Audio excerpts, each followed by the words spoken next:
toolkit back in, I think, almost the end of 2015, and we wrote it in 2016, and it was published with grant funding from Farm Credit East in 2017. So it's been a bit since we visited it, but the issues are still the same, and we really strongly believe a lot of the solutions are the same too, even though obviously state statutes change along the way. But the toolkit was really the brainchild of the New Hampshire Coalition for Sustaining Agriculture, which is a very ad hoc group of farmers and land use planners and other agricultural advocates who meet very sporadically at Farm Bureau when the need arises. And back in the probably 2014, after several of us had been at the annual New Hampshire Municipal Association conference, which we all love, we realized there was just a lot of uncertainty about local food production and what's the relationship really between town ordinances and state statutes. So we came together and put together this toolkit that's broken up into some specific parts. And Amy's gonna be kind enough to do a screen share for us so I can share with you briefly what those parts are. I think that's my cue. Here we go. Here's your cue. Thank you. So hello, everybody. My name is Amy Manzelli. I am a lawyer from BCM Environmental and Land Law. Autumn, will you nod up and down if I'm sharing my screen correctly? All right. So here's our pretty cover page. This is just going to be a brief tour de force of the toolkit so you know what we mean when we're talking about it. First of all, if you just Google the Local Regulation of Agriculture Toolkit, you'll find it. When I'm done with this introduction, I'll also plop the link in the chat so you guys can also have that. This is available for all of you to have and access, bookmark, download. Please use it. It's a great resource. It's housed on the agriculturenh.gov website. So it's got a nice introduction. Here are all the folks that helped with it. So the first thing it's got is the Municipal Checklist, and Theresa is going to go into this, but this is basically some considerations for making sure your town or city is as farm friendly as can be. So then understanding and encouraging farming. Then we've got, this is one of the key features of the toolkit. This is the flow chart. I'm going to walk you through this. This is how you navigate through the state laws that encourage agriculture. And then you've got a companion to go with the flow chart. This highlights some of the state laws, talking about whether the state law uses permissive or mandatory language. We're going to get into that a little bit today. And then it's got a nice glossary of terms. There are some terms in this thinking and analysis that are really important to have a good handle on. So that's, as I said, just a quick tour de force of the toolkit so you know what it is that we're talking about as we're talking about it. Back to you, Theresa. Thank you, Amy. And if you could just scroll back, well, I don't know if you want to do the screen share. Yeah, just start with that toolkit with the checklist. Yeah, so the checklist, Amy will be kind enough to pop it up there. This is the second iteration of this checklist.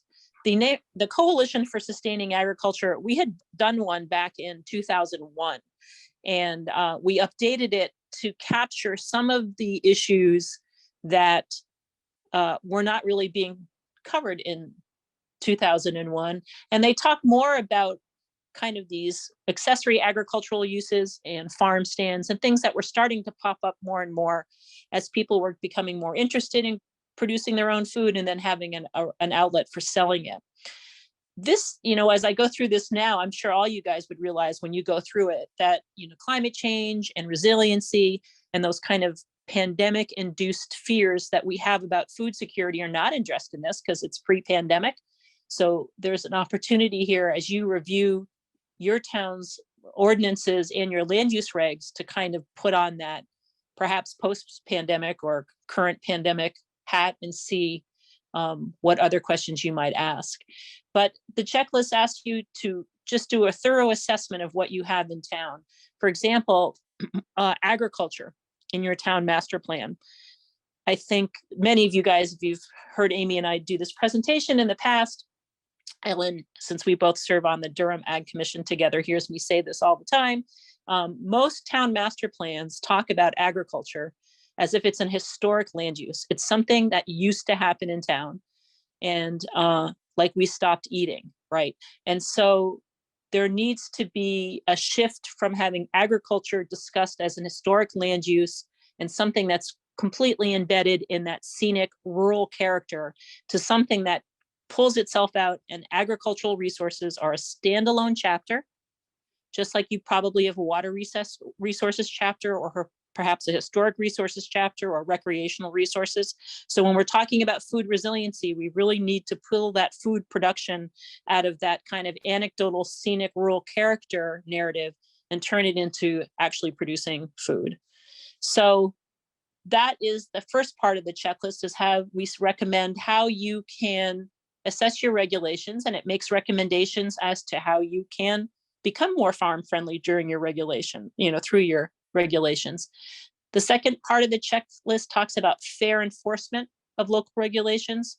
And I think that sometimes people or local officials are not always familiar with how agriculture operates. It's not like putting in a Rite Aid or, a convenient MD or some of these other commercial operations that may occur. A lot of this is happening and operates on a very different seasonal schedule.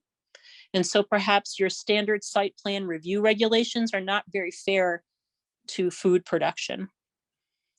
And then the third part of the checklist is asking you to think about, how are you encouraging farming and agricultural in your community? I'm hoping, if you've joined us today, that that's really something you're interested in doing. And the basis for that understanding and encouragement would be to establish an agricultural commission in your town. I think the current inventory is I think there are about 20 active agricultural commissions in New Hampshire, but certainly this is an opportunity for farmers or people who are agricultural advocates, community gardeners, others who are vested in protecting and increasing local food production to have a seat at the table. So the checklist encourages you to establish that agricultural commission. Theresa, can I make an editorial? I don't Absolutely. know what is popping up on my screen, by the way. Let me get rid of that. It was Putin. Yeah, funny where he pops up. He's recruiting you. Let's get off that topic. So you heard Theresa's hesitancy about how many agricultural commissions there are, and that's because she doesn't know, and neither do I. And I would venture to say neither does anyone on this meeting. And the reason is there's no mechanism by which anybody in the state, as far as I know, is officially tracking this.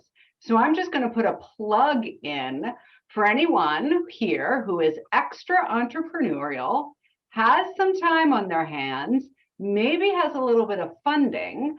So here in New Hampshire, some of you might be familiar with an organization called the New Hampshire Association of Conservation Commissions. We also have, that's a great organization that has been around for quite some time. We have a newer organization, the New Hampshire Land Trust Coalition. These are umbrella organizations to help sort of oversee, organize, and take care of each of the smaller municipal, regionally based organizations. So obviously the Land Trust Coalition takes care of the land trusts. The New Hampshire Association of Conservation Commissions takes care of conservation commissions. We do not yet have such an organization called, it would be like the New Hampshire Association of Agricultural Commissions. In my humble opinion, this is something that we need.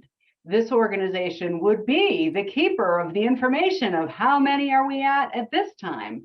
So I just wanted to put in a little plug about that gap that we have in this growing, burgeoning agricultural movement here in New Hampshire. Back to you, Theresa. That's a great plug. And we've tried to do it a bit informally. I have at Farm and Forest Expo in February pre-pandemic, where we've asked, agricultural commission members to come together, and we've had a good turnout at those.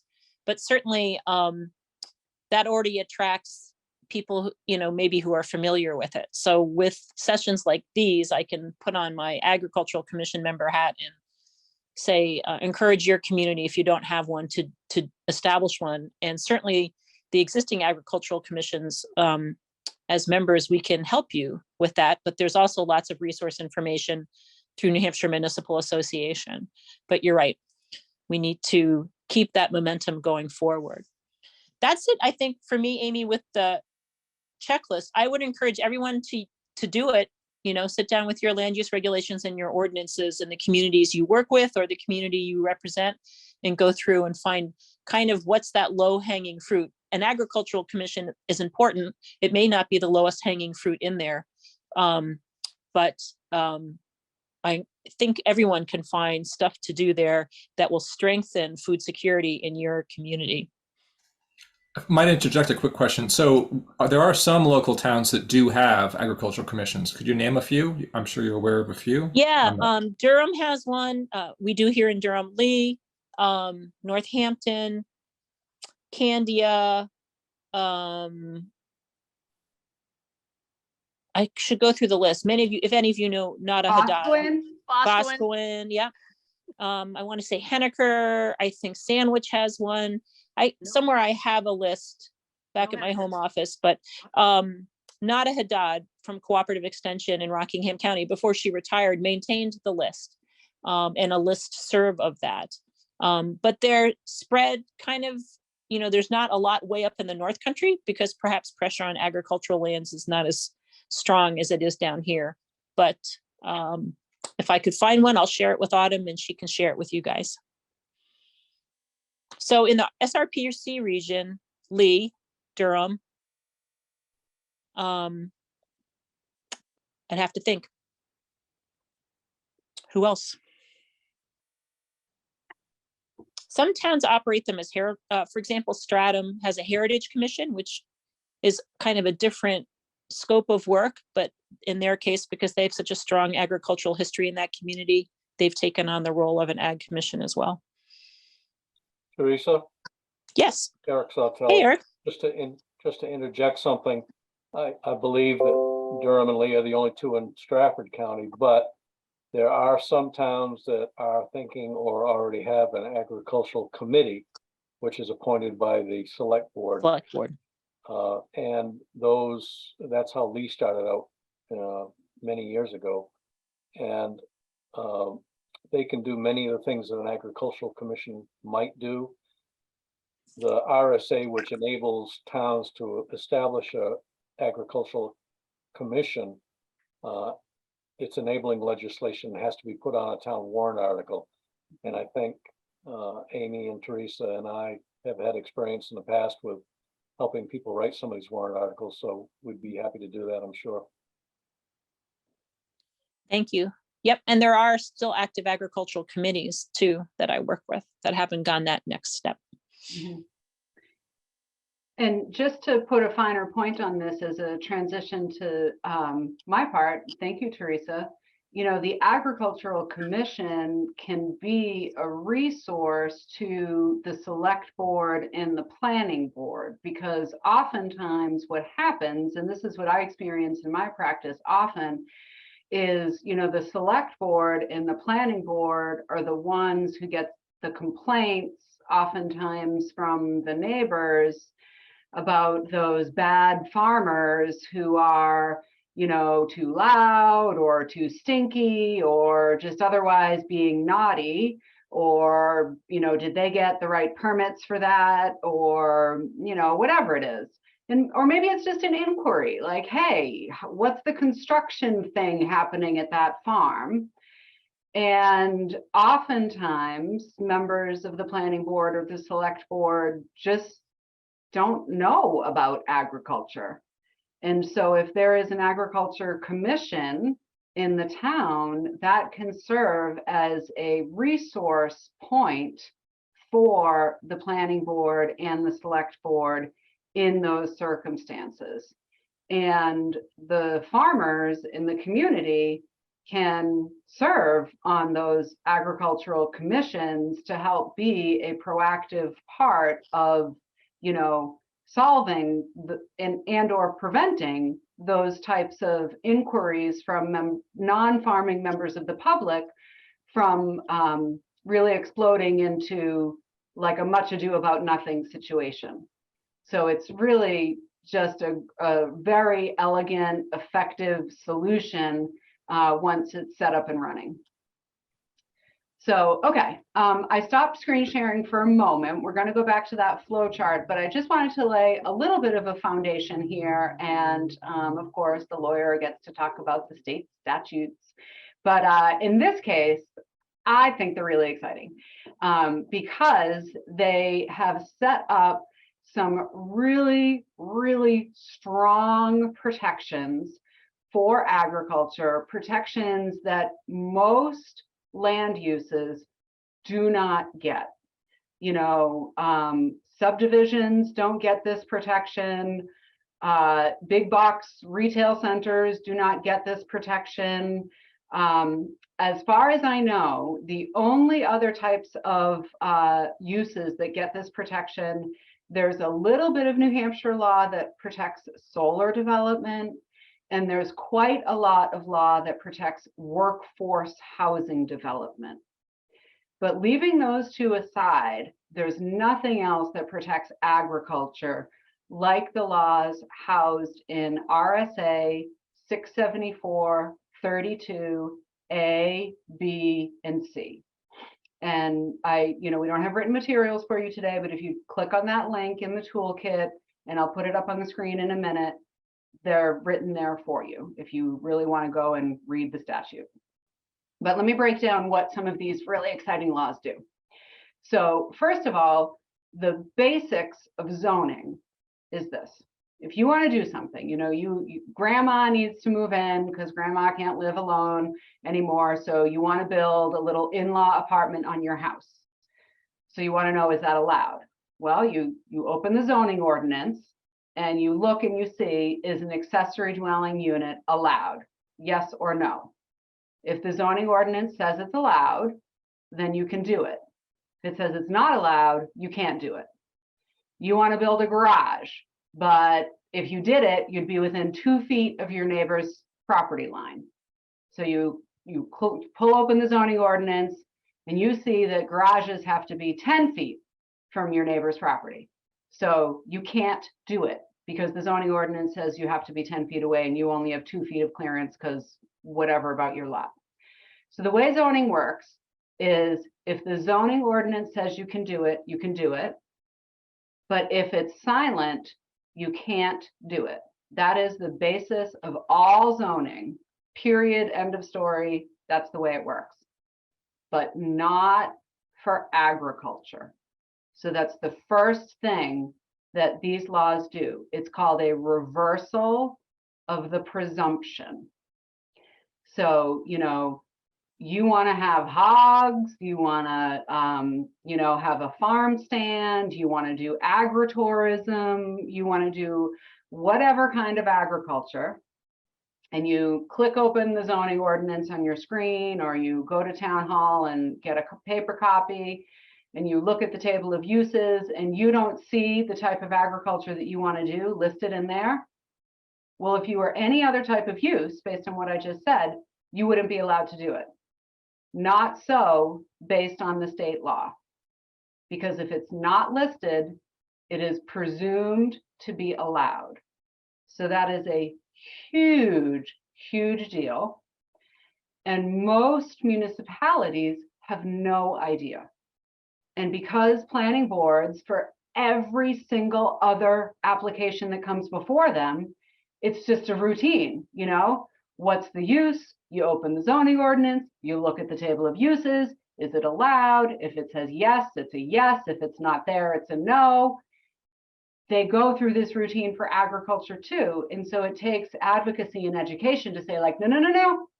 Look at this state law. That's not how it works for agriculture. So that's point number one. Point number two, also in 674, there are two things that can never be prohibited anywhere in a town or city. And those two things are the tilling and cultivation of crops. It doesn't say agriculture, it uses that language. The tilling and cultivation of crops, or agritourism. So those two things can never be prohibited, but that doesn't mean they can't be regulated. So to say that in non-lawyer speak, they can be regulated. They can't be prohibited, but they can be regulated. So oftentimes that just comes down to, you know, the stuff you would normally think about. So if you're going to have a pumpkin chunkin fall festival, right, then you have to have appropriate parking and sanitation.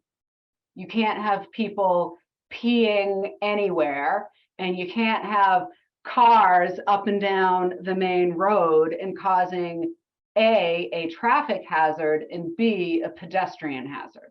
You know, so that's what the regulation comes in.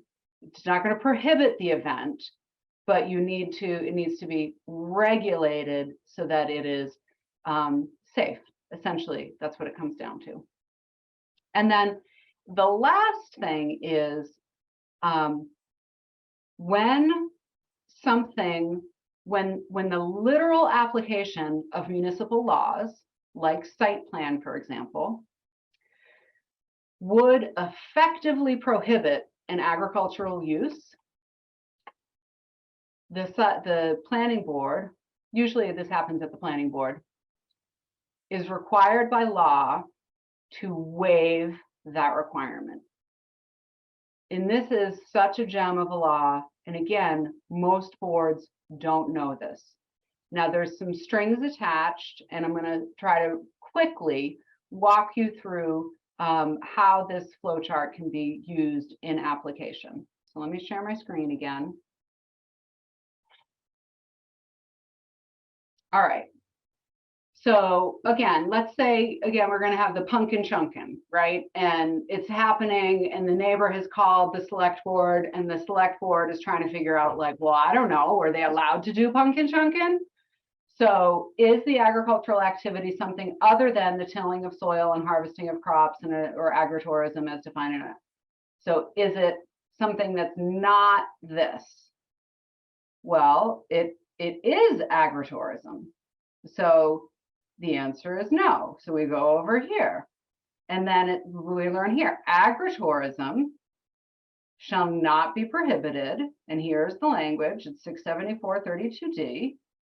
But the town can regulate, okay? Also, different types of activities trigger different levels of regulation. So is this an agricultural operation involving the keeping of livestock, poultry, or other animals? No, so we can go over here. Is it a farm stand, retail operation, or other use involving on-site transactions with the public? Okay, so yes, this is where we're at. So let me scroll down here. Is it new or being reestablished or a significant expansion? So I didn't fill in the details on this hypothetical, but let's say yes for one of these. Let's say it's the first time the farm is trying this, and that's why, you know, the neighbors are calling with the questions. So let's say it's new. Yes. So this statute here says the town can establish required protocols such as a special exception, building permit, site plan review, but limited to prevent parking, traffic from adversely impacting adjacent property, streets, sidewalks, and public safety. So it is not the full-blown site plan review application that, you know, a major subdivision would go through, that a big box retailer would go through. It's limited to these things. Also, towns can make these requirements, again, all really related to safety. And then this is the language I was talking about here. But if any of these requirements would effectively prohibit the agricultural use or otherwise be unreasonable, then the town board shall have a hearing and grant a waiver to the extent necessary to permit the agricultural use. But the town doesn't have to grant the waiver if someone can prove that the waiver would be bad for public health or safety or the value of adjacent property. So there's a lot of steps to go through here, and you can imagine, you know, there might be some room for argument from people about these things, but I can tell you from practice what this if it's an uncontested case, what this typically boils down to is a site plan application not done by a professional engineer.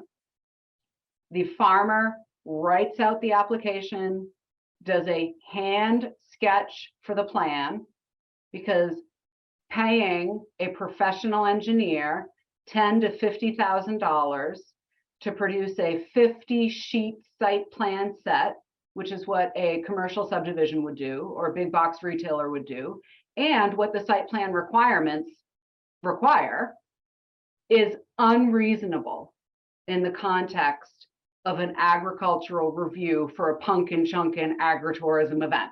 It just is completely unreasonable. And it still provides the planning board with the information it needs. Is this going to cause too much traffic? Is it going to be safe? Is there going to be enough lighting?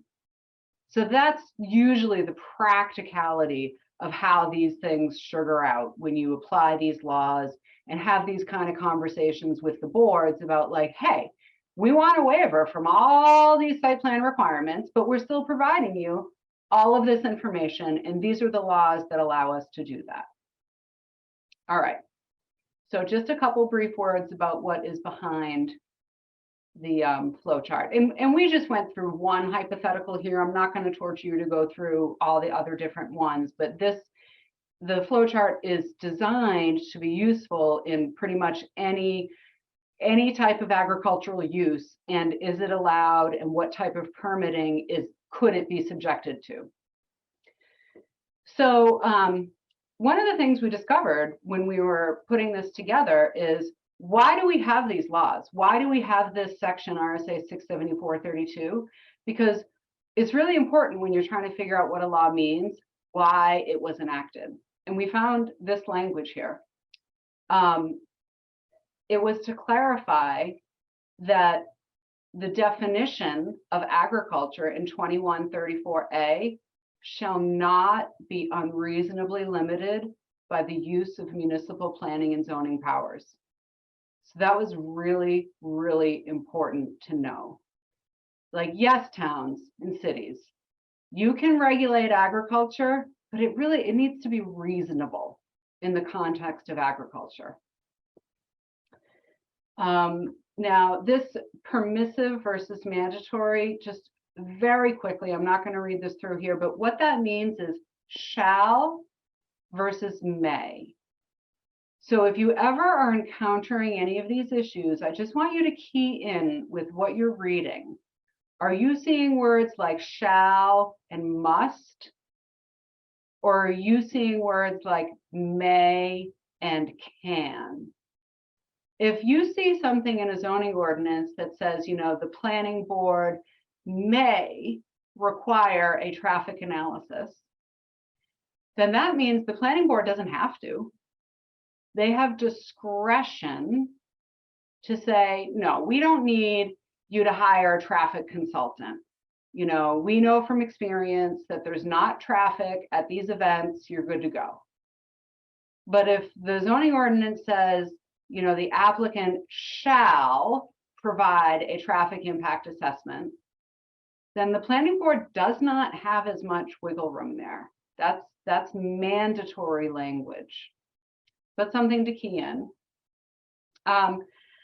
Another thing for municipalities to know, animal cruelty is not up to them. They get a lot of complaints about animal cruelty regarding our state's farmers. Most of them do not involve actual animal cruelty. It's really more of just an educational item for members of the public. But those don't go to the select board or the planning board. That's not where those complaints belong. And so this explains that. Same thing about manure. Those are rightfully go to the Department of Agriculture, Markets and Food. And then just to talk about proof and who has to prove some of these things we talked about, who has to prove that this town requirement would be unreasonable to the farmer? And it's sort of a legal issue that we probably shouldn't spend too much time on today, but it is an issue, and I wanted to flag it for you all. And there's some good information in the toolkit. Right to farm. This is one that I want to spend a couple minutes on, because a lot of people think that the right to farm is broader than it really is in New Hampshire. Some people believe that the right to farm means this. And I want to be clear, this is not what it means, okay? Not what it means. Some people believe the right to farm means that you can farm, any way you want, anywhere you want, anytime you want, no matter what you want, because it's your property. Not true. Not true at all. As we've talked about here, agriculture is subject to regulation. And that is not what the right to farm means. As described in the toolkit, the right to farm is pretty narrow. And all it means is that if you have been farming lawfully for 1 year and someone sues you for nuisance in court, you can use the right to farm law as a defense to get rid of that lawsuit. That's all it means. So if you get in trouble from the Department of Agriculture for mishandling your manure, right to farm is not going to help you. If you get in trouble for the town because you did not get a site plan approval that you needed, right to farm is not going to help you. It's a limited protection. It's an important one, but it's limited. And then there's some information about slaughter. And then, as I mentioned, there's some key definitional terms: abandonment and agriculture. Agritourism, farming, farm, all these key terms of art when it comes to the local regulation of agriculture. So I think I'll leave it there. I will ask Theresa if there's anything that I missed that she thinks I should cover. I think the glossary, at the back, you've started to share some of that, but I think that kind of goes behind the scenes for some of the things that are laid out in the flow chart. Yeah. Okay. Yeah. So that's there. And then there is at the very back, there's a lot of resources that you can click on. Okay. That's what you got, Autumn, from Theresa and Amy and the toolkit for the local regulation of agriculture. Amy, could I add one thing? Eric Sawtell again. If you look at the text of this particular toolkit, be aware that 3 of those RSAs have changed language. They were updated or amended in 2019. So the definitions are a little bit different in the definition of agriculture. They've included some extra things, particularly changes of words in 2134A, and then both 672:1 and 674:32, the language has changed, and there have been some additions in there that helped strengthen the language so that it wasn't as subject to interpretation. So just be aware that if you're looking at any of those, go back to just Google the current RSA language and don't go by just what's in the toolkit here. It's actually stronger in the current RSAs than it is in the text of the toolkit. Thank you, Eric. And I'll go even one farther. There is a disclaimer in here to that effect somewhere. But these laws change almost every year. So you should always check the statute directly. Thanks, Eric. Thank you, Amy and Theresa. I really appreciate that background. Now we're going to get into Ellen's presentation, and I'm going to share my screen here.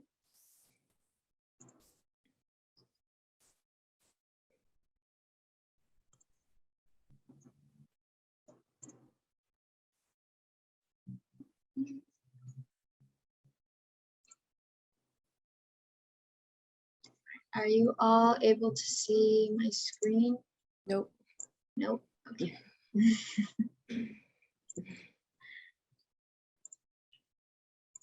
Okay, how about now?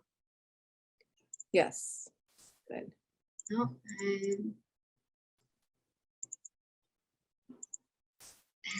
here we are. Sorry about that. Okay.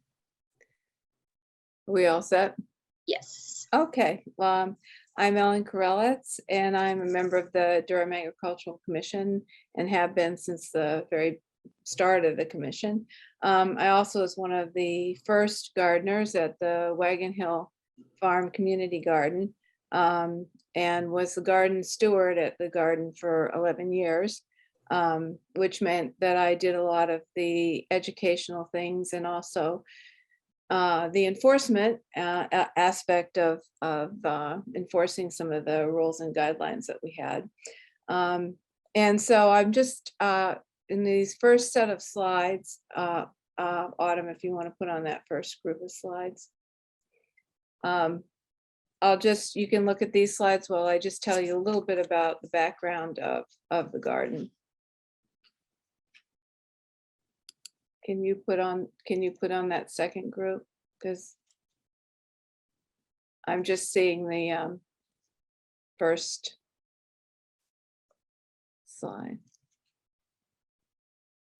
Do you have more than one screen out? Autumn? I do, yeah. Sometimes it's helpful to mirror the presentation to both screens. Okay. Ooh, Sorry. Are you seeing my home screen now? yeah, that's not the garden. Okay. Sorry. Sorry about that. Give me one moment, bear with me.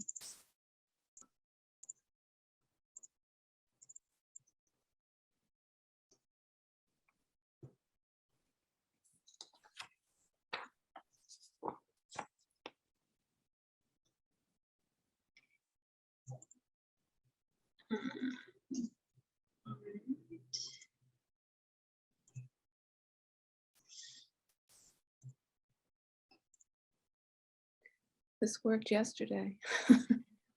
Sorry. Okay, how about now? How about now? Yes, there we go. Okay, great. Okay. So the Wagon Hill Farm Community Garden covers about an acre of land and was organized in 2008 as the first garden under the umbrella of Community Gardens for All, which was a 501c3 organization. The whole project was started by Dennis Meadows and Suzanne McDonald, who gave very generously of their time and their expertise and funds and grant writing ability to just foster this whole project. In April 2020, the Wagon Hill Community Garden separated from Community Gardens for All and became an independent nonprofit organization. The land is leased from the town of Durham and is now managed by a board of trustees. And it's important that to say here that we were very fortunate that in the plan for Wagon Hill Farm, the original plan when the town bought that land, there was a designated area that was designated as an agricultural area. And so that made it possible for us to actually lease this land from the town to be used for an agricultural project. And one of the things that we found as we were investigating possible other places for starting agricultural operations in Durham, the Durham Agricultural Commission discovered that although we have a lot of land in conservation in Durham. Basically, none of that land is available for agricultural use because the way the plans were written, it actually prohibits that use. So, and there's not a lot of wiggle room, doesn't seem to be anyway. And so that's a real problem for starting community gardens. It's the big problem is to get a piece of land where you can have a garden and where you have access to water. And so those can be hard hoops to go through. But we were really fortunate that we had this land that was already earmarked as agriculture. The garden itself opened in the summer of 2009, and it was just 9 10 by 10 foot squares carved out of clay with 6 gardeners, and I was one of them. And it was not successful the first year. It was the soil was impossible. So we got together and worked with Timberland. And for 3 years, Timberland came in and they built raised beds for us, so that we could bring in soil and we could actually be successful in growing food on that property. Some of our beds are still in-ground beds, and the gardeners have worked really hard to improve the soil in those beds so that they are producing now. But we felt that to try to start a community garden under those conditions would not have been that successful. It would have been very frustrating. So the raised beds have been a great solution for that. So now we have more than 100 garden spaces and 80 plus gardeners, some of whom you see pictured here. This picture was taken this spring at our first opening garden work day. And each member cultivates their own bed and shares access to tools, water, manure, and compost that the garden board of trustees, we provide the soil and also mulch hay for mulching. It's an organic garden. And so we try to buy the best soil for the garden that we can access. We wanted to make sure that everybody had good soil, and we didn't want people bringing in a lot of different kinds of things. We wanted to have some control over that. So at this stage, and you can see from the picture, the gardens are well maintained and producing very well. So Autumn, we could put on the second slide. So here you can see some pictures of people in the garden in action. Actually, these pictures of bed building, this has been going on for the last couple of years. The original beds that were built by Timberland lasted about 8 to 10 years. And so in the past couple of years, we've been replacing them as we've needed to. And now at this point this year, we have replaced all of the original beds. So we've got all new beds again. You can see that we sheet mulch the paths in between the beds and put wood chips in. It's one of the activities that we do during our work days. Our work days are 1 day a month, and gardeners are expected to attend at least 3 work days in order to help with the general maintenance of the garden. And you can see some people there digging in the compost pile. We can go to the next slide. So in a community garden, there's a strong emphasis on community. It's one of the main values. And at Wagon Hill Community Garden, we try to build community through the work days. Actually, has been a great way to do that. people getting together and sharing responsibility. We also host potluck dinners. We have at the top, you can see under the arbor that we built on one of the work days. One of our garden members, Kay Morgan, is giving a poetry reading. We had vinegar and oil tasting workshops that were held at the garden, and then also a lot of educational events.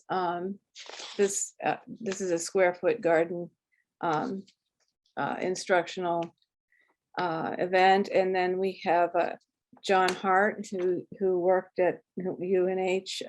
We call him Dr. Dirt. Every year he does a weed walk. He takes people through the garden, teaching them about the different weeds. And on work days, we have something that we call picnic table talks. And these are really short, just very short, some kind of gardening lesson or information that we share with the gardener during the break, during work days. One of the, I've got some quotes here. Oh, here, I wanted to read a quote from one of the gardeners about the garden. She says, "My heart has been mended because of this garden. I feel more myself when I am here and happier because of it." And I think that's a feeling that's shared by a lot of the people who are in the garden. Autumn, we can go to the next one. Okay, the community in the garden extends into the larger world of the Durham community with contributions to the food pantry from our food pantry beds and from donations from individual gardeners. We contribute hundreds of pounds of food to the 2 food pantries in Durham from the community garden. I think it's really important to say that we at our garden, we are really focused on food production. And that may sound silly because it's like, well, of course you are. But there are lots of different reasons to be involved in a community garden and for community gardens to exist. Some community gardens are mainly recreational. They're places for people to come and enjoy some company and be outside and plant a few things, and that's a very worthwhile activity. But from the very beginning, we really wanted to create a place where people who wanted to seriously produce food would be able to do that. And if that is a goal, then I think that means that you have a different management standards come into play then. I've visited a lot of community gardens, and none of the ones that I've seen have had anywhere near the kind of food production that our garden does. And the reason for that is because we ask people to be serious about being present in the garden, keeping control of weeds and pests in their bed and wherever they see them happening in the garden. We have a strong emphasis on soil health. We do a lot of education to help people become better gardeners. We try hard to take care of the soil. Even in the wintertime, we keep it covered. We bring hay in, we contribute hay. We made the decision initially that we would try to provide the materials so that we would know that people had proper materials to use and that we weren't bringing things into the garden that might actually cause problems in the future. And I have heard people in the community say that they don't want to be part of the Wagon Hill Community Garden because they've heard it's too strict. And I think that's too bad, because I think that people who come into the garden learn a lot about gardening. We are very happy to teach people. We are very patient with people who are learning to grow things. but I'm not going to make any apologies for the fact that we do maintain high standards in terms of wanting people to be in a place where they can not just produce food maybe for the summer, but the people in our garden are producing food to have for them to store and use in the winter as well. And they're producing a lot of food that's going into the communities, into the food pantries. So if you're looking at a community garden as part of a resiliency solution, then I think you have to think about the fact that they will only serve that function if the people who are running them have that kind of goal in mind. And I think that's really important. One of our members wrote that the garden makes living in an apartment feel more like a home because of the independence of growing my own food. And so I think, I think that's something that we really value and really try to maintain. Autumn, we can go to the next slide.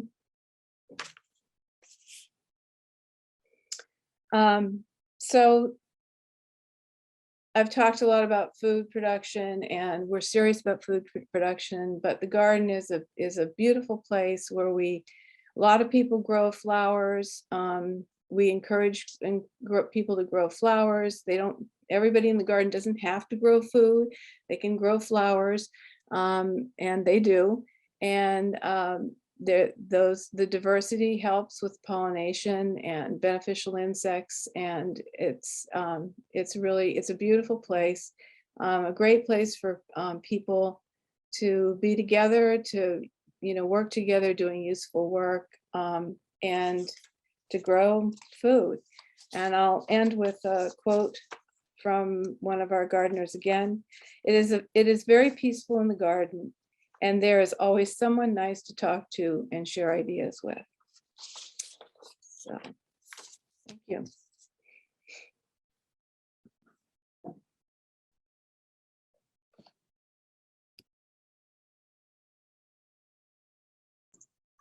Thank you for that presentation, Ellen.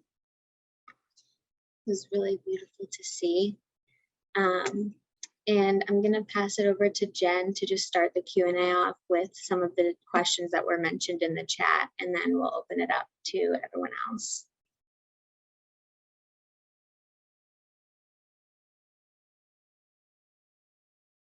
Give me a second to sift through here. There was quite a bit in the chat. So let's see, we had some that went all the way back, I think, here to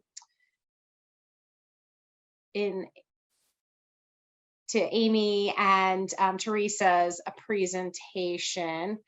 So let's see. I think there was just a general comment that I think ADUs have become the new exception to the state law.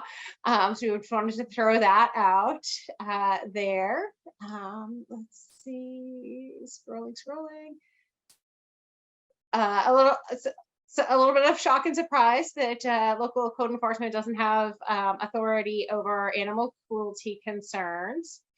And just an acknowledgement that ancillary use has been the basis for a case in Henniker regarding agritourism at a Christmas tree farm. So just a few comments there, more than questions. Regarding the Wagon Hill farm, there was a question about the selection of the location and whether there were better soils elsewhere on the property. I don't really know how. I think that that site was chosen because that was actually it was next to the barn, and it was a place where some vegetables or some food had been grown at some point. There may have been better soil somewhere else, but it's right on the Great Bay, and it's like marine clay pretty much everywhere. So I think we didn't have any choice as far as that goes. And actually, that's also where the well for the farm was. So that site gave us access to water too. So that was helpful. We had another question that was inquiring whether the gardeners pay a fee for. Yes, they pay a fee every year. We raised it. I believe, I can't remember now. I think it was $35, and for $35 you got one raised bed, and then if there was another raised bed or a spot that you was available and you wanted that, you'd paid another $5 for each extra bed that you had. So yes, so that's how we pay for the soil and all the things that we provide. Okay, and we had a question that was specific to the raised beds and whether the wood is preserved. No, it's not pressure treated, it's not preserved. So I thought the fact that it lasted 8 to 10 years was pretty good, all things considered.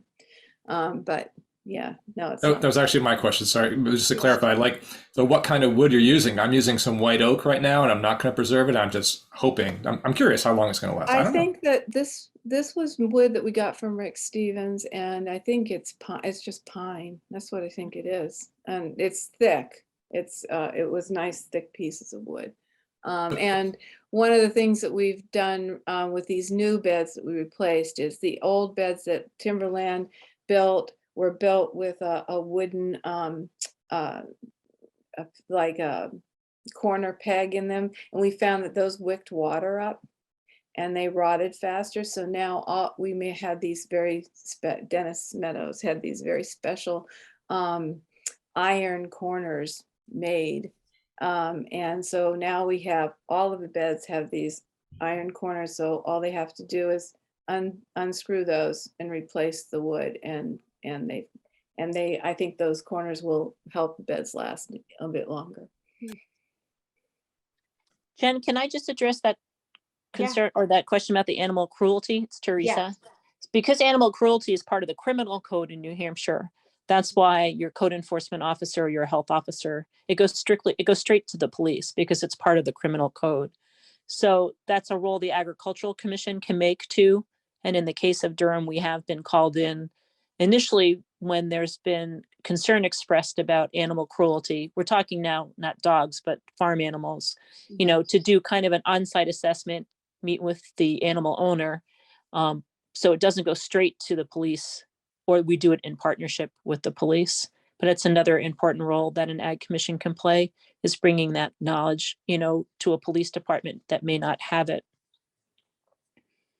One other thing, Eric Sawtell again, one other thing about that is this, if it's a livestock issue, not a dog or cat issue, the state veterinarian has the ultimate decision as to whether that is in fact something that would be considered animal cruelty and not just a management, a normally accepted management issue. And some people think, putting a halter on a cow is animal cruelty, but if you strap a 2-year-old into a car seat, that's not animal cruelty. So, it's people's perspective that's the problem. So that's why the state veterinarian, Steve Crawford, has the ultimate authority over that.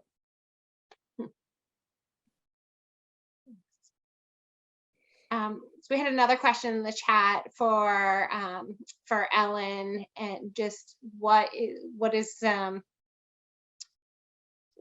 the participants' kind of reasons for participating, whether they don't have space to garden on their own property or for any other reason? I think for most of them it is because they don't have access to enough sun and on their property, or they may be living in in an apartment, and so they don't have any access to land to plant anything in. And I mean I do think there are some people who are there who have gardens at home as well, but they wanted to be in a community garden situation because they wanted the opportunity to meet other people and contribute something to a community project and learn take advantage of educational opportunities and things. But I think for the most part, most of the people who are there because they have no other place to grow food. Okay, so Autumn, that's all the questions that we have in the chat. Thank you, Jen. Does anyone else have any other questions for our panelists? Dave, go ahead.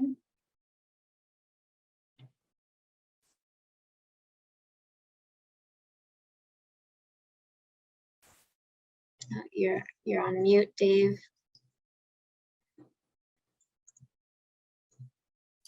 Can't read my lips there, huh? Okay. Back to the subject of the agriculture commissions, and are there any negatives to joining an agricultural commission? I mean, is there reasons why people wouldn't or shouldn't, or? This is Theresa. I can't think of any, Dave. I think the reason I do think perhaps we don't have as many across the state is just lack of awareness that there's enabling legislation that establishes the ability to create one in your community. So I think because there's no necessarily, as a conservation commission is charged with permit review at the local level for DES permits, as an example, the agricultural commission does not have that type of assignment handed down to them. So perhaps people who are looking at local planning are not aware that we have the option of creating one here in the state. And so I would say that, like I said at the beginning, as we value in all our communities, water resources, air resources, historic resources, all those things, if we're looking now more deliberately about food security, then an agricultural commission would be the local advocates to wear that hat. So in the case of Durham's Agricultural Commission, we have an agricultural resources master plan chapter. We worked with the town planning board, the planning department, and the town council to amend our local zoning to enable more agriculture. And we're kicking back in now into this idea of making recommendations to change local zoning to support more of this community scale agriculture. So perhaps some of the attributes that Ellen described when she's talking about the amazing community gardens that she's helped establish, but this idea that in neighborhoods, not everyone has sun or soil or tools or knowledge, but how can we look at setbacks and other regulatory restrictions that are limiting the way people can grow food at that kind of neighborhood scale. So, and that includes animal husbandry, because that is the real tough nut to crack in many communities. People are not always concerned about having carrots or tomatoes up against their property line, but once you bring animal husbandry into the equation, there's concern there. So looking at this idea of how can Durham become more resilient and produce more food by creating incentives for cooperative neighborhood scale food production. Can I add some comments on that too? My commentary starts out pessimistic, but I think it's actually a big opportunity. The pessimistic side is, my personal opinion is that there's a lack of civic engagement. I think in many of our communities, we might find that it's like the same small handful of people that serve on the planning board and the zoning board and the select board and the city council, kind of like over and over again. Not necessarily because they're like these power hungry leaders, but because, no one else will run. And races are uncontested, or there are no candidates. And so it's like, oh my gosh, we're gonna have another commission with more seats to fill. So that's like the pessimistic part. But the opportunity is, I have found that younger people, especially when you can loop them into initiatives like what Ellen's group is doing, when you have these community gardens, they are really excited to rediscover all of this stuff.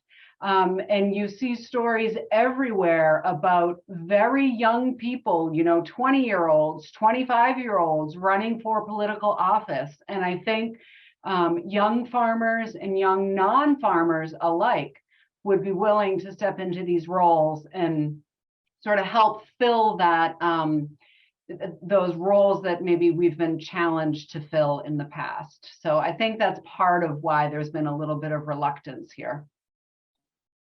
Okay, thank you. The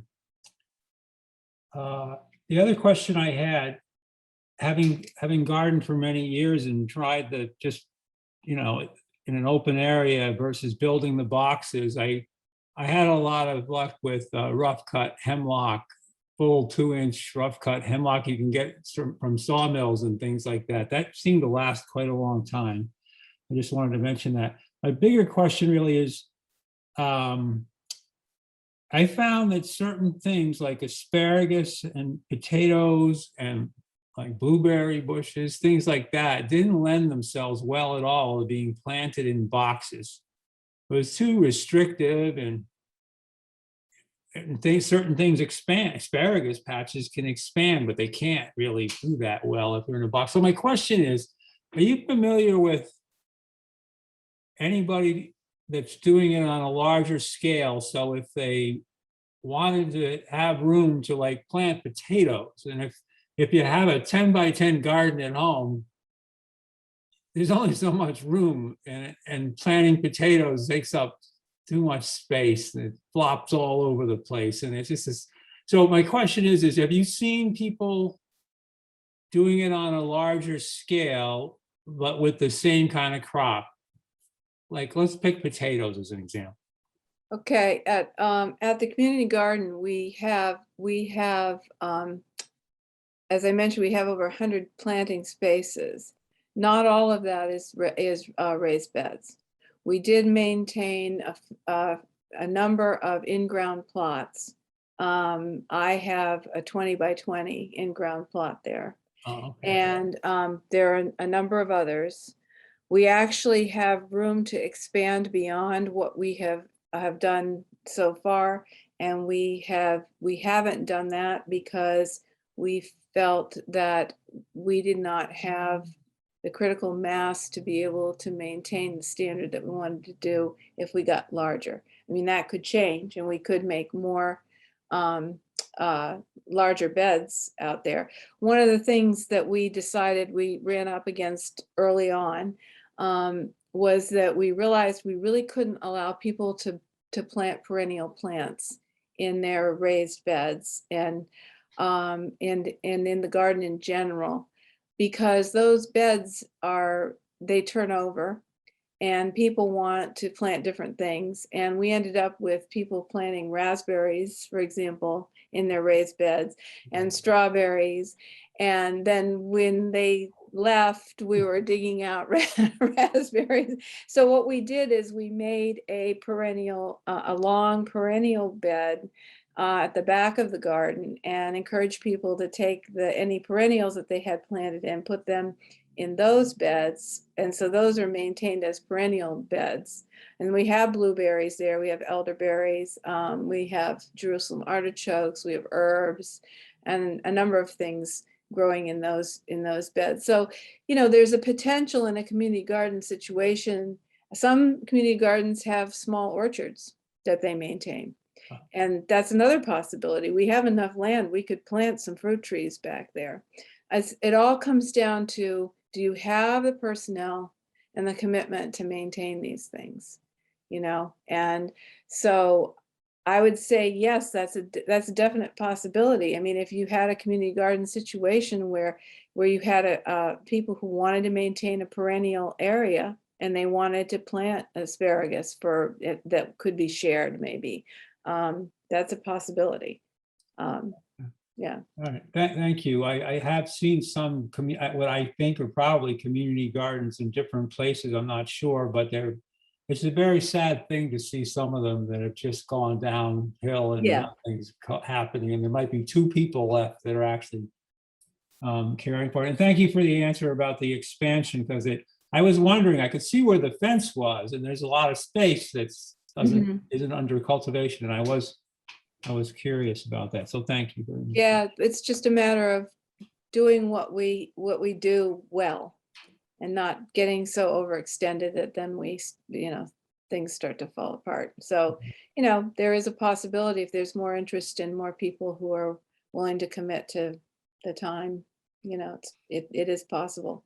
The only other limiting factor to that might be the water issue, because the pump is the pump for the house. Now, right now, the house isn't being occupied, but for a lot of the time when the garden first started, there was somebody living in the house, and we had to be careful that we didn't use all of his water. So that's another limiting factor. Thank you. Go ahead, Steve. Yes, thanks. In the society we live in here, there's a lot of anxiety around food prices. But sort of the flip side of that, I've been trying to do a little bit of research into to what extent the increasing cost of fossil fuels will make local agriculture more viable. It seems like, at least, especially in the United States, since the 1970s, from what little I've been able to read on the subject so far, we've gotten increasingly reliant on fossil fuels. So I wonder if anyone has specifics on how much of a boost to local agriculture we might see from the increasing cost of fossil fuels.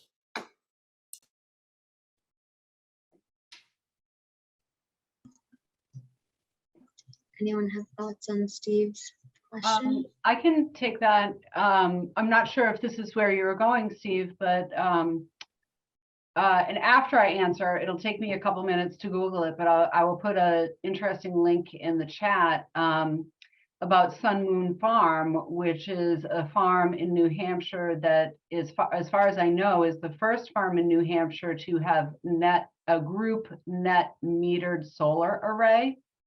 And that is something that I think we'll see more of at farms in New Hampshire because of the increasing cost of fossil fuels, as well as other, I'll say, negative attributes of fossil fuels, right?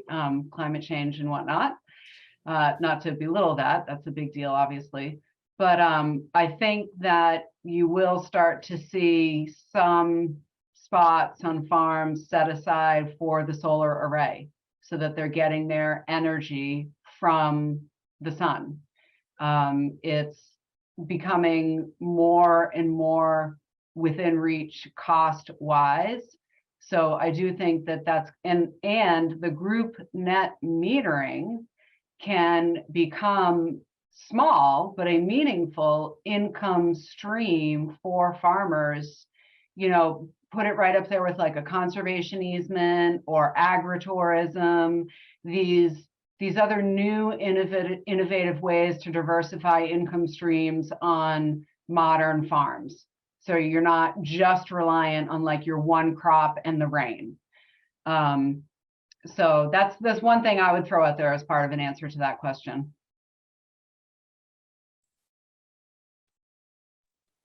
Solar is an interesting arrays are an interesting element and something that the Durham Ag Commission has been working on just the last couple of months, because the town has a proposed small energy system solar ordinance that the council's initiated. And you guys all might be familiar with this too. Our concern from the Ag Commission is just, is there a way to incentivize those panels onto existing built infrastructure, rooftops, parking lots, as opposed to the remaining prime cropland, because it's tough to grow crops underneath that land. So obviously energy is a huge part of our resiliency equation, but food is too. We don't want to lose progress in local food production. And is there a way to balance that? Actually, Theresa, just this week, I have an article out in the Lawyer newspaper in New Hampshire about new standards that are coming out for solar arrays that have them raised up a little bit to encourage a pollinator crop underneath the solar array, so that you are getting that agricultural benefit, you know, as Ellen said, when they're planting the flowers, that diversity in crop is enhancing the pollinators, which then when you have that benefit for your food crop, it all works together. So it's certainly you're not going to be, you know, the productivity of the land under your solar panels is going to be different than the productivity of a raised bed or something that's not under solar panels, but it's not as if that land becomes unusable. Right. But that is how it was at the beginning.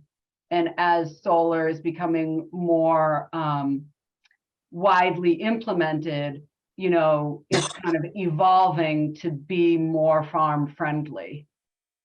Yeah, I saw, and the American Farmland Trust this week too released their standards for solar on farmland for folks who haven't seen that, which is really helpful too.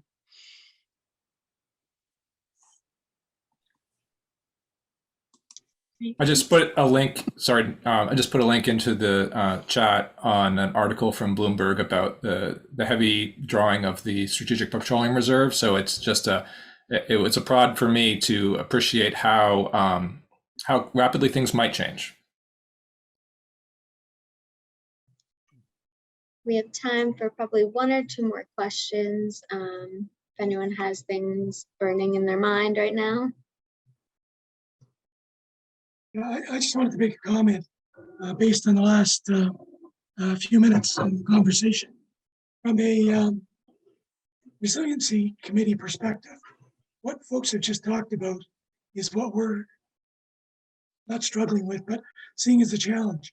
There's food, which includes water, which includes energy, which includes, you know, so the ecosystem here is not let's do a farm or let's look at energy. There's a real linkage here, and that's some of the things that we're trying to work with as we keep going with the subcommittee here and bring ideas forward. So I thought that linkage that you just made there is so crucial to this whole area. Good point. Can I add one thing, Autumn? Eric Yeah, Sawtell go again. ahead. Joe, just to expand on what you were just saying, the other part of the equation is the infrastructure. And can you get the supplies you need? And that's a critical area right now, and because of the whole supply chain issue. So right now, and I'm guessing we're still in the ballpark, but for the past few years, the figure was right around 85% of the food consumed in the Northeast is imported into the Northeast, and people just don't realize where their food comes from, period. But getting back to I think the comment that Ellen made about it's disappointing when you have a community garden and find out at the end of the year there are only 2 people out of a dozen that are actually tending to their garden. It's a lot of work, and it comes down to who has the time to do that and what are the priorities of the people that are trying to do it. And the same thing happens with agricultural commissions. Lee, well, the enabling legislation was passed in 2008, and since that time, Lee was one of the first towns to establish an ag commission. But even on the western part of the state, on the Connecticut River Valley, there are a number of towns that had agricultural commissions that are no longer viable because they can't get the people to operate them. And one of the important things about having an ag commission is having farmers on there, because they're the people that have the interest and the experience, but do they have the time? So it's a big complex issue, and all those things come to play.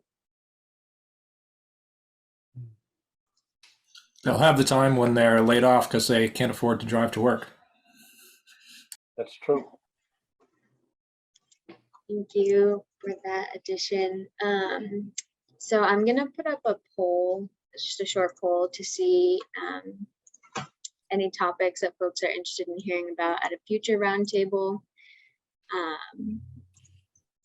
And I have one more question from someone who was unable to attend today that they sent in before the session.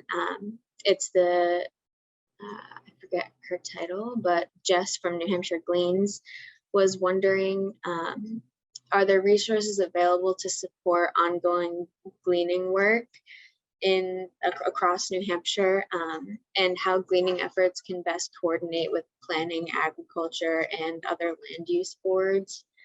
So their mission is to keep surplus food out of the waste stream and provide a resource to feed hungry folks in the communities and rescue fruits and vegetables through farm and market gleans and work with local agencies to distribute them. So if anyone has comments on that, that would be welcome. I might actually be the best one to answer that, if that's all right. I do a lot of gleaning of apples, and quite often I get stopped by people saying, "Oh, those look really good. You can't be wasting those on goats." And I tell them, "Give it a taste." And then they're like, "Oh, okay." But sometimes they're amazing. And often at NOFA, what's the acronym? Other agricultural events that I'm zooming into, I hear people tell me, I hear farmers tell me that are sort of medium scale, that they often let things rot in the fields because there's no one to go get it. So if there were, say, people willing to do the picking and basic steps to utilize it, that's the limiting factor. It's infrastructure on storage, processing, and labor of getting things out of the ground is sometimes what stops food from being donated. Thank you, Steve. All right. So Hey, I'm not, Autumn, yeah, go ahead. just before I forget, the items that are in the chat, I can't remember how we've been dealing with this. Are all those captured somewhere so that people aren't trying to write down websites and different, things and whatever? I can't Yeah. remember. You did? Yeah, Okay. so I'll get the report out from Zoom, and then I'll follow up with all the people who registered today to include any links that were mentioned and any other information Okay. that was Thank you. provided. And I have been doing minutes as I was asked to do. Yes, thank you, Steve. All right, well, it is 2:30 on the dot now. Thank you all for sticking with us all the way through. I really appreciated it. And if you have any follow-up comments, please feel free to email me after the session. So thank you all. Thank you. Thank you.